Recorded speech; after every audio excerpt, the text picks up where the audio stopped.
Well, today the Senate held a hearing to address what the U.S. views as worldwide threats. From the rising power of China to cyber war concerns to Iran's nuclear program, the U.S. is finding much to fear these days. It was once al-Qaeda considered to be America's top threat, but today it seems Iran is what scares the U.S. the most.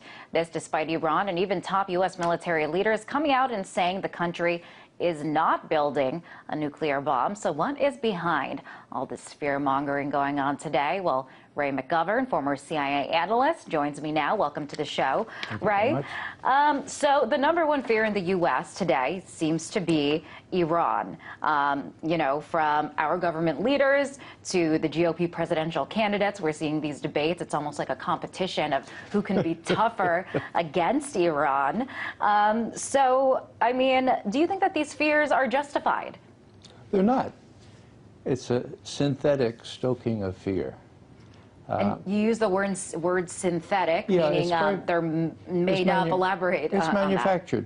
If you look at the polls, 70% of the American people believe that Iran already has a nuclear weapon.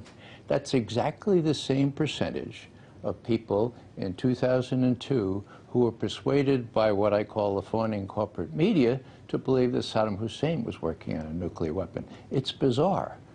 What do the defense ministers of America and Israel say? They say, as Panetta asked himself on Face the Nation, are the Iranians working on a nuclear weapon? No. What does Ehud Barak say in Israel, his counterpart? He says, you know, if the Iranians were working on a nuclear weapon, they would have to kick out the UN inspectors. We would know that, and they don't want that at all.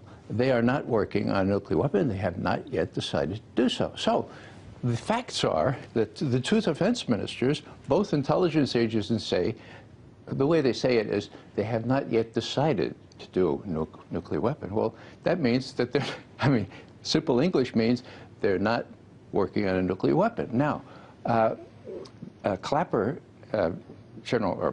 former General Clapper, who's the head of national intelligence, and Petraeus, they almost wore out the subjunctive mood. You know, it was always, if the Iranians decide to go for a nuclear weapon, if they choose to do so. You know, it's like going to war in the subjunctive mood, and that's precisely what I was criticized for saying we did 10 years, it's exactly 10 years ago before Iraq, going to war on an if, on a contrived synthetic if. I've never seen the like of it.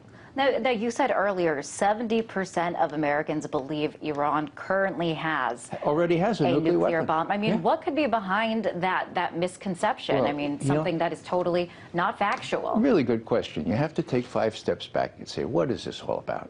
Is this about a nuclear capability in Iran? No. You know what it's about? It's about regime change. We haven't changed the regime in Tehran in 59 years. Don't you think it's about time that we changed the regime in Tehran? The Israelis lost big time when we went into Iraq because the big beneficiary of our escapade in Iraq was Iran. Now they've lost Egypt to the south, they've lost Turkey to the north. They want regime change in Tehran. Unfortunately, their influence among U.S. policymakers is so strong that they constructed this imaginary threat about this nuclear weapon so that they can do sanctions, so they can do $400 million worth of covert action in Iran to perhaps elicit a reaction from Iran where they can zap them with military means. That's what the name of the game is, and people should realize that because, you know, it's very, very close to the kind of situation that happened exactly 10 years ago. It's almost bizarre. Deja vu all over again. This time, it's not Iraq. This time, it's Iran. And Israel is a big decision maker here. Now, what was really interesting is Dianne Feinstein, who's a very pro-Israel person, admitted that she had been meeting this over the weekend with the head of Mossad, the Israeli CIA. So did Petraeus. Well, what were they talking about? The Iranian threat. Well, you know, why don't they talk to the Iranians about the Iranian threat? The Iranians are willing. You know, it's really, really, really unconscionable the way the Americans are being rallied around a new war with Iran, and it's got to stop. Well, I want to ask you, if the motivation is regime change, who stands to benefit from such a change? Israel does. You know, Iran is the sole remaining superpower. We're the sole remaining superpower. They're a regional power in the Middle East. They have a good sized army, navy, and so forth. Now, Israel doesn't want to have to compete with that. And so they resort to all kinds of hyperbole.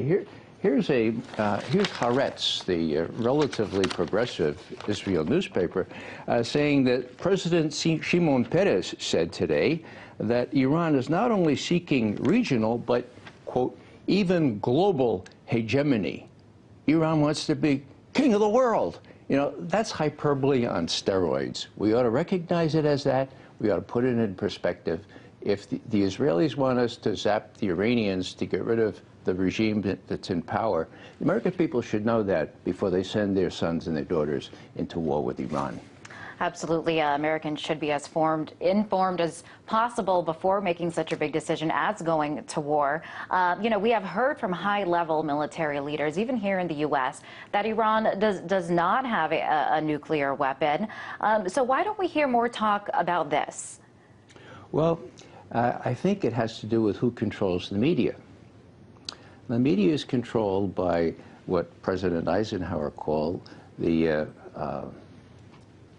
complex, the military-industrial complex, and they make big money out of wars. It's also dominated by pro-Israeli people. I mean, look at who does all these shows. Look at the New York Times. They wouldn't even, the New York Times or the Washington Post wouldn't even report some of the things that Panetta and Ehud Barak said. So there are great forces in this country that, and particularly in a political year, which make me fear that Netanyahu, who really has the initiative here. Don't think for a second that Obama has the initiative. Netanyahu has the initiative. He thinks that our president will just kind of sit back and say, oh, darn, if they attack Iran and we get involved in that. If he thinks that, he's going to do it. And what I would appeal for is an overt, outspoken statement by the President of the United States saying, look, Ehud Barak and Bibi Netanyahu, if you do this, don't count on us to pick up the pieces, because there are going to be a lot of pieces. Even a previous Mossad director in Israel has warned that this could be the end of the state of Israel, and I think that could be. Right. Thank you so much for coming on the show and weighing in on this interesting perspective. That was former CIA analyst Ray McGovern.